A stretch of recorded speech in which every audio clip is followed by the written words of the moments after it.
कहानी की शुरुआत में चिंग चिंग नाम की लड़की किसी से बचकर भाग रही थी। वो कहती है कि शवयी, अब तुम ये मत कहना कि मैं प्राइम मिनिस्टर की डॉटर और होने वाली क्वीन हूँ। कि तभी ही वो नीचे गिरने लगती है और कहानी हमें शुरुआत से बताई जाती है। कहानी की फीमेल लीड हमसे कहती है कि मैं चिंग चिंग फॉरेंसिक स्टूडेंट हूँ, पर जब से मैं शवयी से मिली हूँ तब से ही मैं एक स्क्रिप्ट ट्रैवलर बन गई हूँ। मैं अलग अलग कहानियों में जाकर कैरेक्टर्स को उसके गोल अचीव करने में उनकी मदद करती हूँ। तभी ही उसके पास से शवयी आती है। वेल, शवयी एक सिस्टम है। शवयी उसे कहती है कि एक अननोन स्क्रिप्ट में एक कैरेक्टर फंस गया है, तुम्हें जल्दी जाकर उसकी मदद करनी चाहिए। तो चिंग चिंग कहती है कि कैरेक्टर कैसा है? तो शवयी कहती है कि beautiful, cute, obedient, gentle, prime minister की बेटी और होने वाली क्वीन। चिंग चिंग सोचती है कि अब मैं क्वीन का रोल करने वाली हूँ तो बहुत ही मजा आएगा, पर फिलहाल वो नीचे गिर रही थी। Back to the story. Emperor Ching Ching को मारकर बेहोश कर देता है और एम्परर ही हमारी इस कहानी का मेल लीड है। पर जब उसकी आंखें खुलती है तो वो जेल में बंद थी। शवयी उसे कहती है कि एम्परर तुमसे शादी करना चाहते थे, पर जब उसने डिग्री लेकर अपने किसी यूनुक को भेजा तो उस यूनुक की लाश तुम्हारे घर में मिली। अब यूनुक की मौत का सारा शक तुम्हारी फैमिली चियाओ फैमिली पर जा रहा है, इसलिए एम्परर ने तुम्हारी पूरी फैमिली और तुम्हें अरेस्ट कर लिया है। तभी ही वहाँ पर सैनिक एक बंदी को लेकर आ रहे थे।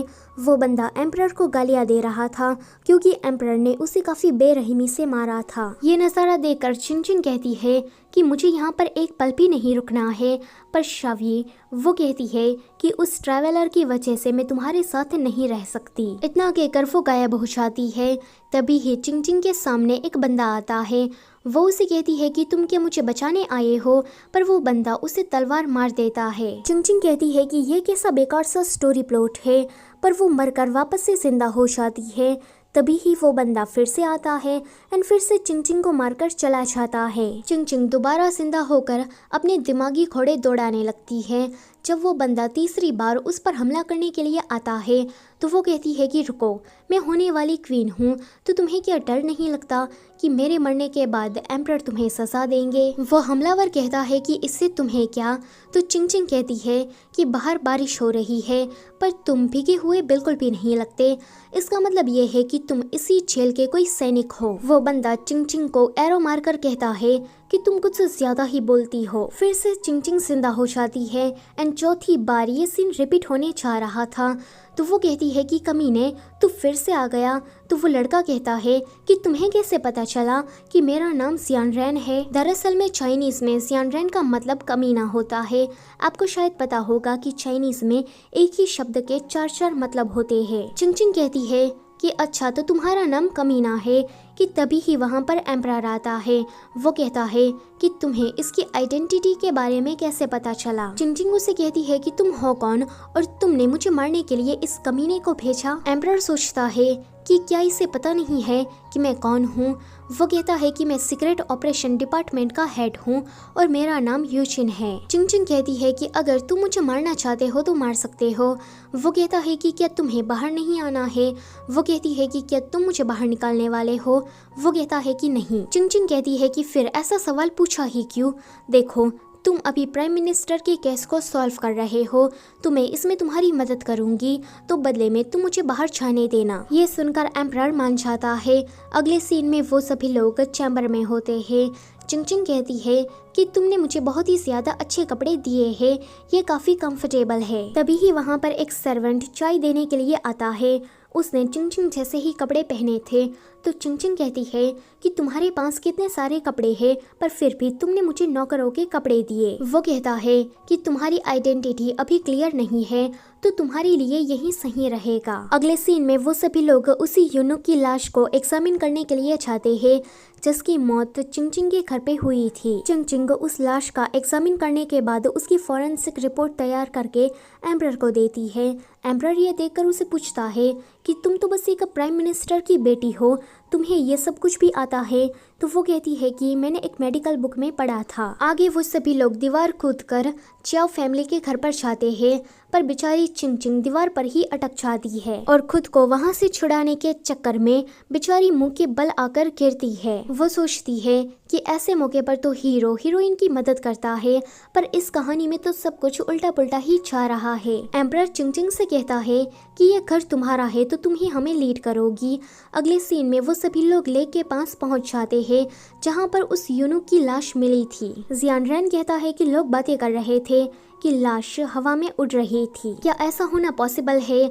चिंग देखती है कि पेड़ की कुछ डाली टूटी हुई है तो वो कहती है कि बॉडी पेड़ से लटकाई गई थी, अंधेरे के कारण रस्सी नहीं दिख रही थी, इसीलिए सबको ऐसा लगा कि लाश हवा में उड़ रही है। चिंग कहती है कि वैसे चियाओ फैमिली किसी का मर्डर करने के बाद उसकी लाश को अपने ही घर में क्यों रखेगी? तो दिखने से ही लग रहा है कि ये चियाओ फैमिली को फंसाने की सरासर साजिश है। और एम्परर को जब यूनुक की मौत के बारे में पता लगा तो उसने बिना किसी इंटेरोगेशन के चियाओ फैमिली को सीधा अरेस्ट क्यों कर लिया? एम्परर को ये सुनकर गुस्सा आता है, वो उसे घूरने लगता है।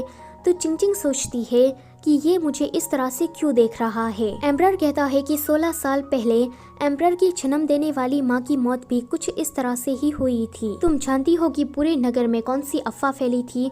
वो कहती है कि मुझे ये बात कैसे पता होगी? तो वो कहता है कि लोग बातें कर रहे थे कि ये किसी डीमन का काम है। उसके बाद मेरी डिग्निटी चली गई, लोग मुझ पर हंसने लगे।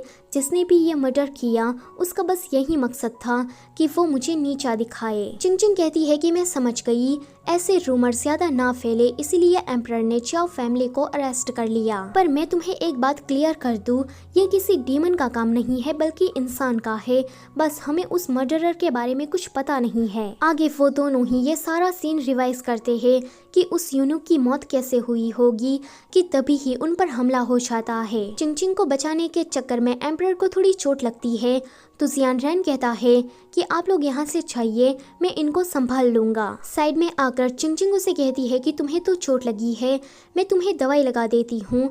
तो वो उसे कहता है कि तुम्हारे पास मेडिकल स्किल क्यों है? पिछले कुछ दिनों से तुम काफी अच्छी बर्ताव कर रही हो। वो तुरंत उसके कपड़े निकालकर उसकी बॉडी का निशान देखता है जो कि वहीं पर ही था। तो वो सोचता है कि ये कोई बहरूपिया तो नहीं है, पर फिर ये इतना अच्छी बर्ताव क्यों कर रही है? चिंग एम्परर को इतना क्लोज देखकर सोचती है कि शवी ने जिस ट्रैवलर के बारे में बात करी थी क्या ये वही है? एम्परर चिंग को लेकर इनमें जाने वाला था। अगले ही सीन में चिंग के सामने वो कुछ इस तरह से आ जाता है, दिखने से काफी वाइल्ड लग रहा था। चिंग सोचती है कि आज की रात तो काफी अच्छे से कटेगी, पर तभी ही उसका ये सपना टूट जाता है। वो सोचती है कि ये लड़का ट्रैवलर है कि नहीं, मुझे इस बात का पता लगाना होगा। अगले सीन में वो इन के वेटर को पैसे देकर कहती है कि जब मैं कहूँ कि मुझे 2 कमरे चाहिए तो तुम यही कहना कि हमारे पास सिर्फ एक ही कमरा है। वो वेटर नहीं मानता कि मैं ऐसा कैसे कह सकता हूँ, तो वो उसे एक घूंसा मारती है। बेचारी को मार खाने के बाद उनको एक कमरा देना ही पड़ता है। अगले सीन में वो दोनों एक ही कमरे में अकेले थे। चिंग उसे पूछती है कि कल रात तुम मुझे जान से मारने की कोशिश कर रहे थे और आज तुम मुझे बचा रहे हो, तुम आखिर में करना क्या चाहते हो? तो एम्परर उसे कहता है कि स्टेज तैयार हो गया है, बस तुम शो देखने का इंतजार करो। इसी के साथ पार्ट नंबर 1 होता है यहीं पर ही खत्म। वीडियो से जाने से पहले लाइक, शेयर और चैनल को सब्सक्राइब करना मत भूलना। Thank you for watching.